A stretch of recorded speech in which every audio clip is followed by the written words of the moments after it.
Hey, hi, hello! Welcome to my YouTube channel!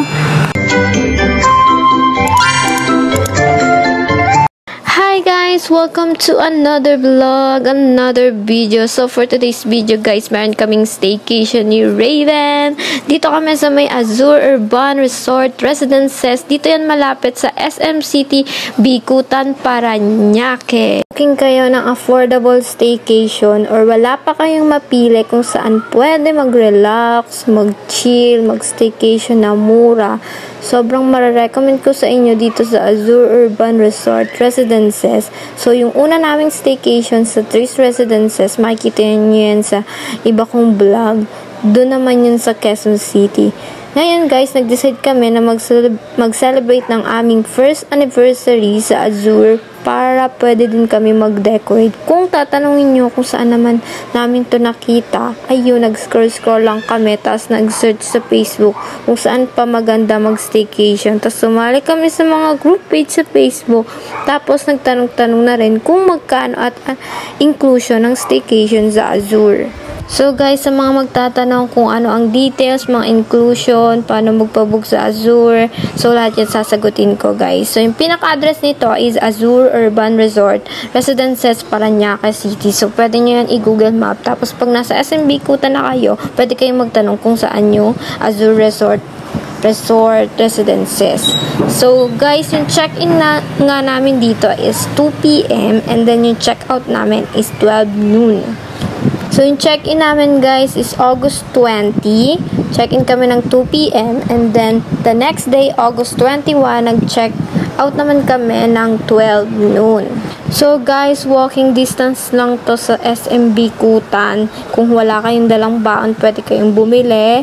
Tapos, meron din silang accessible food and grocery store sa baba. Meron silang 7-Eleven and other stores inside the facility. Sobrang laki nito, guys. Tapos, meron din silang laundry shop sa baba. At take note, guys, meron silang 24/7 CCTV with roving guards. Meron din silang 24/7 fire detection system. And then, meron din silang 24/7 lobby stop. So, guys, napakalaki talaga nitong Azure na to. Napakaganda. At meron nga sila, guys, na meron silang wave pool. Meron din silang kids playground. Meron din silang mga man-made beach, mga rooftop deck. Tapos, may mga beach bar din. So, ayun nga, guys, nagbabook na si Raven. Tapos, kailangan ng reservation na 1,000 pesos. So, ayun, guys, makikita na nyo naman kung gaano kaganda.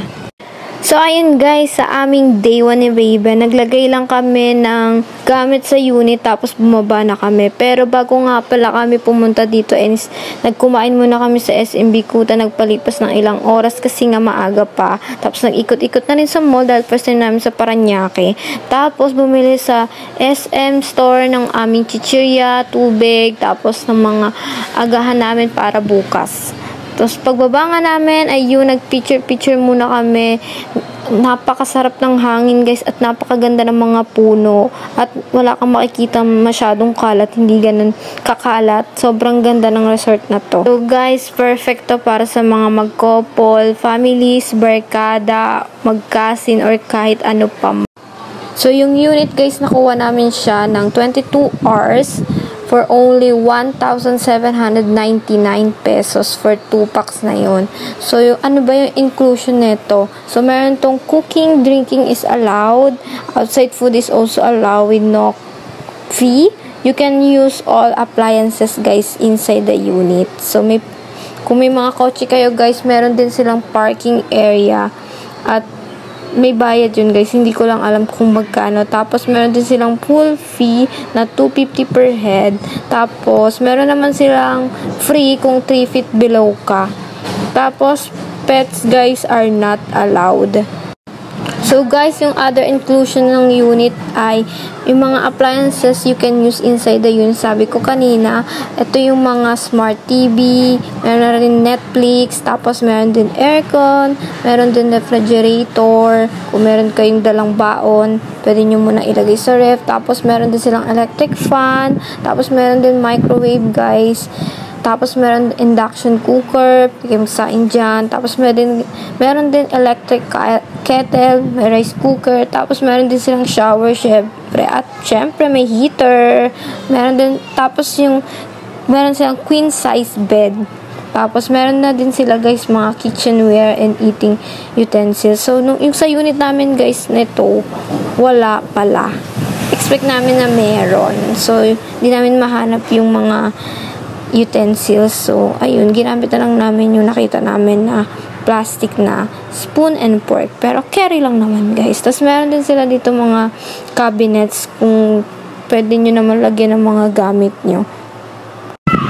So, ayun guys, pagkatapos namin sa baba, pagkatapos namin mag-video, tapos pagkatapos din namin mag-picture, medyo mainit pa, pero carry lang naman, maganda naman yung simoy ng hangin kasi nga, ang lalaki ng puno, ang gaganda. Sobrang saludo kasi nas-maintain nila yung kalinisan dito sa Azure Resort. Tapos, pag akyat namin guys, sobrang init na kami, tapos yun, binuksan namin yung aircon. Tapos, nagsimula na kaming mag-decor ni Raven. So, konti lang naman yung ide-decor namin, guys. Yung letter lang, tapos yung gold na curtain. So, set ko na yan nabili sa Shopee. Super mura lang. As in, sobrang mura lang, guys. Happy anniversary. Tapos, yung curtain. Tapos, meron na rin siyang kasamang lobo. Tapos, meron na rin siyang kasamang tape. Tapos, yung pinakatali. Hindi nyo na kailangan maghanap kasi full package na set na siya. At sobrang mura lang. Hindi ko lang matandaan kung magkano, but hindi naman siya lalagpas ng 100 pesos. So, buti nga itong unit namin merong design dun sa bed na parang dahon, artificial na dahon. So, pinatong na lang namin yung curtain. So, ayun, kinabit na namin, guys. Tapos, si Raven yung nagpalobo ng lobo. Meron na rin siya kasama na lobo. Tapos, 4 lang yung pinalobo namin kasi nga may laman siya na parang silver na design sa loob. Mahirap siguro putukin yun, baka magkalat pa, kaya 4 na lang yung pinalobo namin para hindi kami magkalat masyado at hindi mahirap maglinis. Nagkabit-kabit muna kami ng aming mga decor na happy anniversary. Sobrang bilis talaga ng panahon ngayon. Parang kailan lang, nag-uusap lang kami ni Raven sa Messenger. Nag-uutuan isa't isa. Inuuto lang ako dati ni Raven. Pinapakilig sa Messenger. Tapos, eto na. Kami na at 1 year na kami. Parang napasabi ko sa ibang past vlog ko na magse-celebrate kami malapit na kami mag-celebrate ng first anniversary. So, finally, eto na yun.